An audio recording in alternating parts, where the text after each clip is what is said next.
Have you ever wondered how you could connect mindfulness practices such as meditation, breathing exercises to your English language teaching practices? Well, keep listening to find out more with this great episode featuring our guest host, Amy Alice Chastain.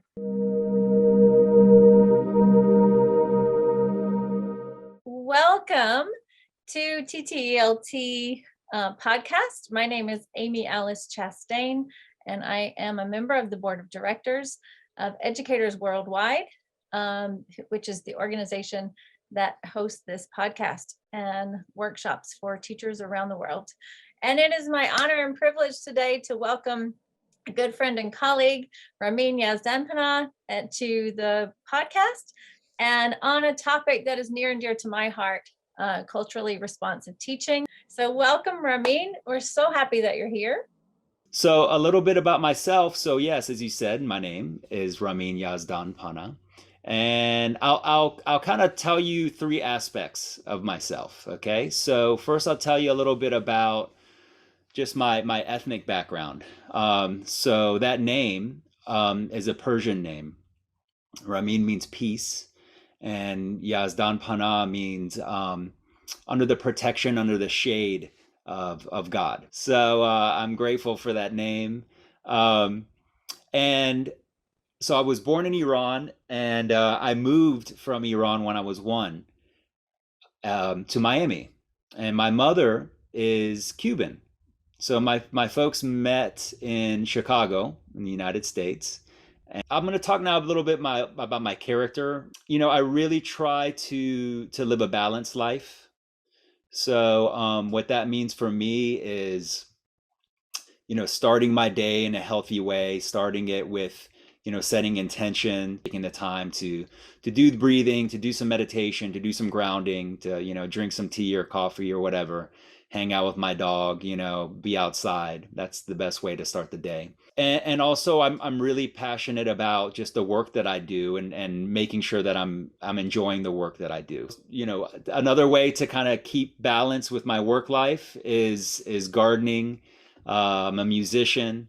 I'm a nature lover, and love good food, cooking, you know, just being active, and just trying to kind of, you know, stay balanced, because there have definitely been times in my life where the balance wasn't there, and I've noticed that really affects how I show up, and you know, as an educator, as a friend, as a colleague. And my third identity is I would say like a professional identity, and one that's kind of always becoming, right? So all of these are always like becoming too. So my professional identity is, as you know, I'm the founder and director of Full Circle Language. So that's a company that I started about 5 years ago now, and we do language teaching, right, and coordinate language teachers, kind of matchmaking between language teachers and language students, translation work and intercultural workshops. But definitely teacher educator is core. So that's a little bit about me. So tell us what got you interested in using mindfulness practices within your language and culture teaching. I think my deeper dive into mindfulness, into meditation, into breathing practices, you know, my own personal journey. I remember I was doing some of this breathing technique. It's called Wim Hof Breathing. And it's a very accessible way to get into very deep relaxed states very quickly. It immediately connects to your heart, and what I mean by that, it makes you more empathetic, right? It makes you more compassionate. It makes you more clear and aware of kind of, you know, communicating and thinking from that place, from that perspective. Then I started thinking about, okay, how can I be more intentional with within my intercultural workshops to you know, in order to kind of facilitate and have participants feel more comfortable, have me feel more comfortable, you know, have that space come from that heart-centered place, which is what we need when we're engaging in intercultural exchange. We need that trust, we need that empathy, that compassion, you know, that vulnerability. I really was like, oh, okay, that this is it, right? And so because I've been doing, my own personal work, it was a really easy kind of integration, into my intercultural workshops. So why do you think it's that incorporating mindfulness is important in language and intercultural development? Um, as language teachers, we're automatically interculturalists, right? We're intercultural teachers because there's no separation, as you all probably know, between teaching a language and teaching a culture. They are intertwined. And so, being able to integrate what we would call intercultural, activities, intercultural communication, intercultural exchange, that is just a natural part of being a language teacher. You already do it, whether you know it or not. So the idea here is, though, is to be a little bit more intentional about it, and take it a little deeper. As far as, in the classroom for language teaching and the learning outcomes that you're going for, what are some of the other benefits that you've experienced since being very intentional and using these approaches in your classroom? If you are looking to have a learner-centered classroom, really what that takes is, number one, building a relaxed and open kind of environment where the students feel like they can take risks, where they're open to feedback, where they view making errors as, beautiful. I call them beautiful mistakes, because they're essential. Just like anything in life, we have to learn from our mistakes. We have to learn from our errors, and we have to be open to that feedback. We have to be able to reflect, on our own performance, right? And in order to be kind of honest, right? In order to see what we're doing really well and what we need some, more clarity on and more practice. What are some specific ways that you can offer our teachers that are listening that they can begin to bring mindfulness into their classrooms? So I would say the only way to try it out is just to do it, right? The only way to like get comfort with it is to do it. So being a good teacher, right? As like, I like to model this, okay? I like to model this for you.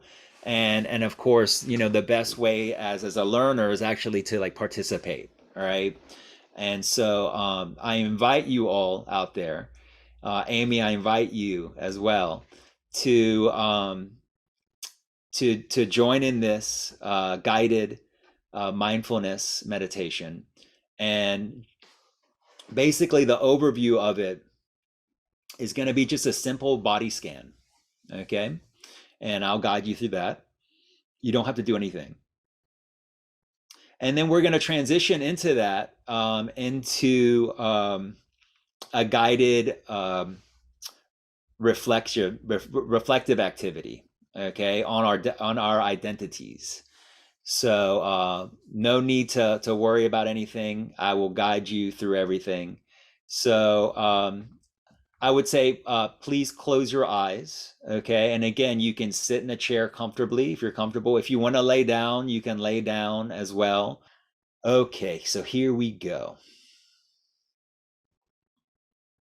Okay, so I just want everyone to just take a deep breath in through the nose, out through the mouth. Relax.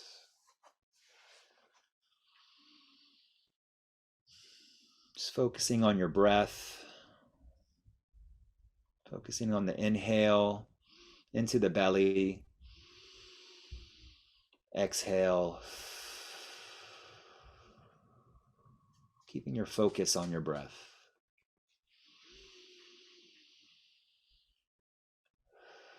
Relaxing, letting go,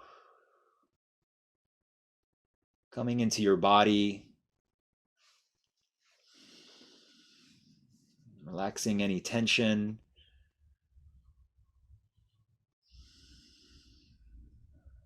We're going to start a body scan. We're going to start with the feet. So bringing our awareness, our attention to the feet. You can actually move your toes. You can move your feet a little bit, bringing some circulation there. Your awareness, bringing some gratitude that you have your feet and for everything that your feet do for you. Moving that energy to your calves, and awareness, relaxing your calves, maybe flexing your calves a little bit, feeling them to your shins, moving up to your knees.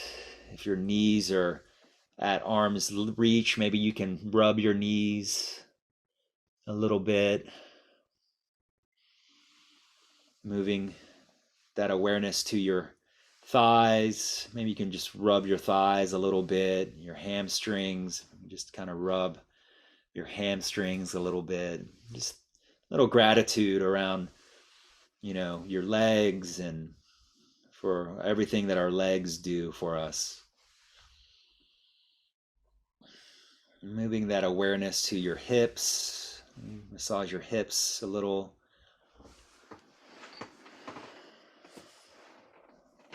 To your belly, placing your hands on your belly. And rub your belly a little bit. To your lower back, kind of touching your lower back, massaging your lower back a little bit.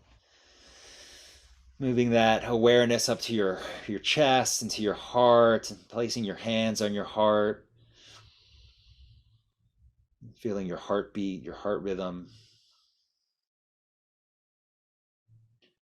Moving that awareness up to your shoulders and your upper back, up to your neck, rubbing your neck a little bit, up to your jaw, maybe releasing your jaw, opening your jaw, massaging it, releasing any tension. Up to your head and your scalp, you're rubbing your head a little bit. And down your arms, remembering to breathe. Just breathe normally. Your arms, rubbing your arms. Down to your hands, rubbing your hands, your fingers. Just bringing some circulation there. Taking another deep breath in. Deep breath out.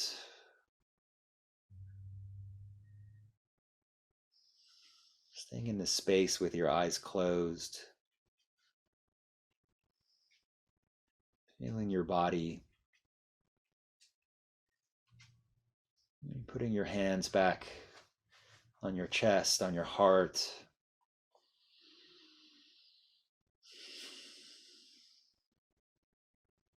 Sending yourself some love and some gratitude for being present here, for taking the time to learn and to grow.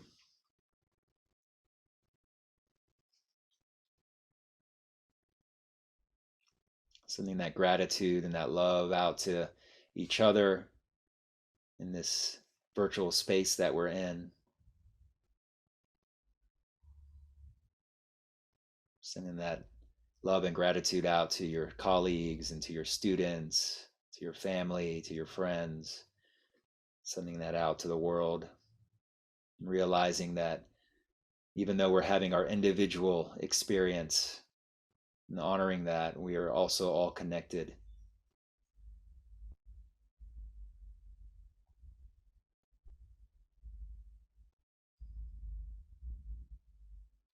Staying in this space for just a few moments longer, keeping your eyes closed, staying relaxed. To reflect a little bit on our identities. So recognizing and honoring the diversity within ourselves. Reflect on your ancestry. What is your identity based on your family ancestry? What feelings and thoughts come up around this identity?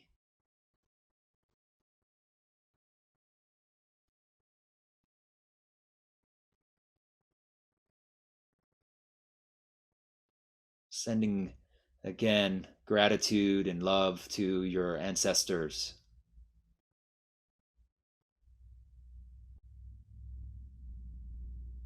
For all they have done for us.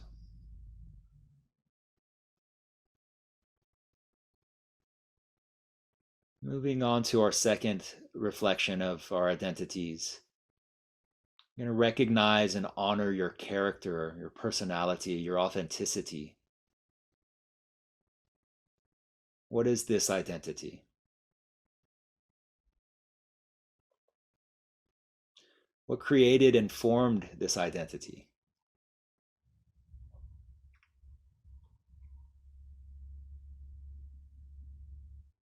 And what do you love about yourself that you might want others to know and see?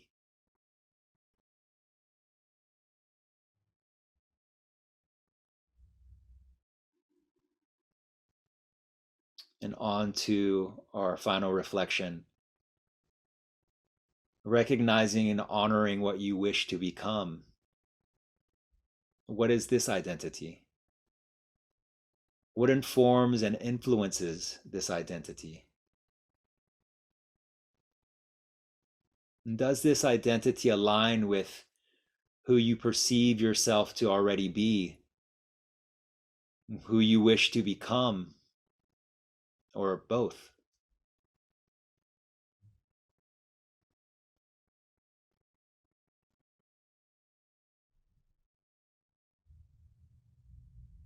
Taking another deep breath in, deep breath out. Gradually, slowly coming back.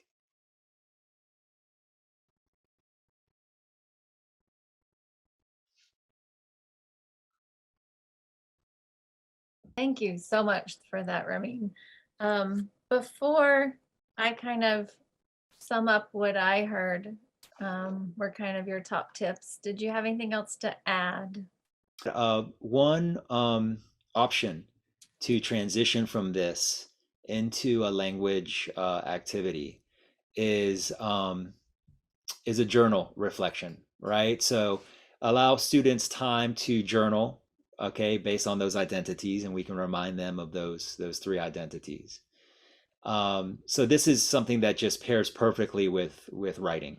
So what we have done is provided that set and setting, okay, for our students to engage in more deeper reflection and feel safer to share that, right? Initially in a journal, and then from there be able to have students get into groups, groups of 3, for example, and take times to share, but also take time to be a good listener.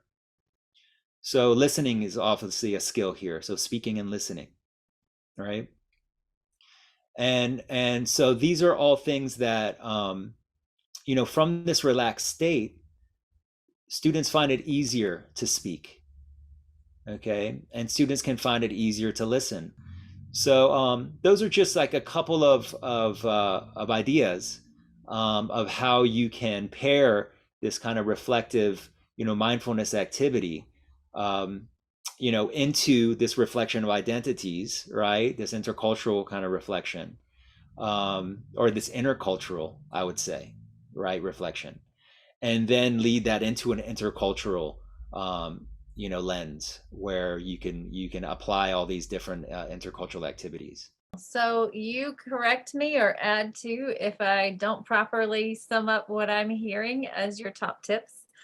The first being using this to build a relaxed environment, so that we're creating those spaces to allow, as you said, beautiful mistakes, right? And allow for reflection. So creating that space. And in turn, helping to create not only the setting in our classroom, but also the mindset for all of our participants and our learners, our students, whomever they might be in that space. And then just try it. For those teachers that are like, I don't know, just do it.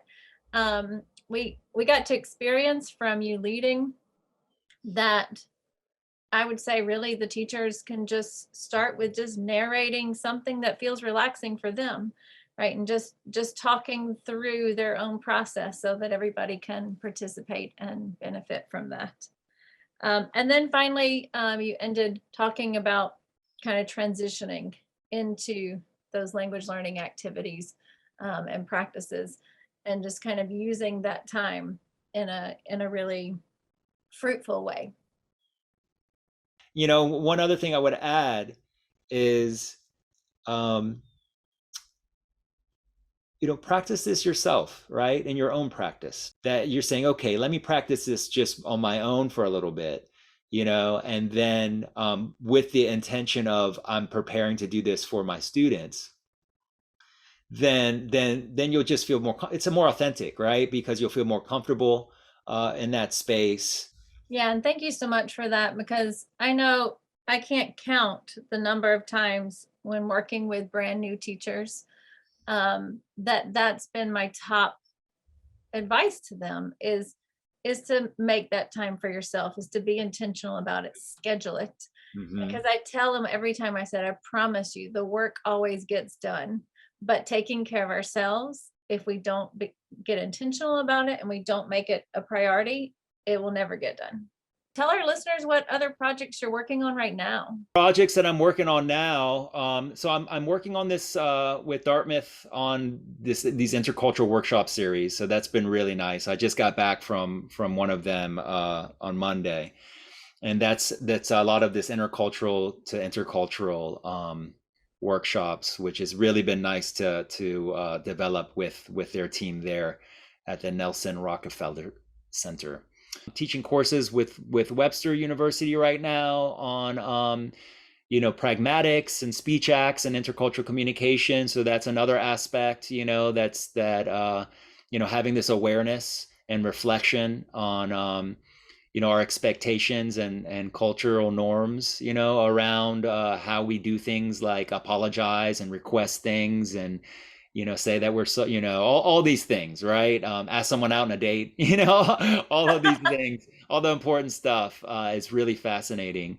Yeah, so I would say just, if you want to connect and just kind of keep up with what I do, I think LinkedIn is probably a good space. And talking about integrating, right, our identities, that I feel like LinkedIn, it's people are still like, oh, I have to maintain this like professional, image, right? And it's a little stuffy sometimes. So I try to break it up on there and present things in ways that kind of like model how I'm integrating different aspects of who I am as a professional. So LinkedIn would be a good place to connect. Yeah, so LinkedIn is the best place for teachers to find you then. Yes. Perfect. Well, thank you again, Ramin, for being a guest on the TTELT podcast of Educators Worldwide. We so appreciate it and look forward to a future workshop. Sounds good. Thank you, Amy. Thank you, Amy, Alice, and Ramin, for sharing those mindfulness techniques that we can use in our English language learning classrooms. They'll be a great help into creating culturally responsive environments for our learners.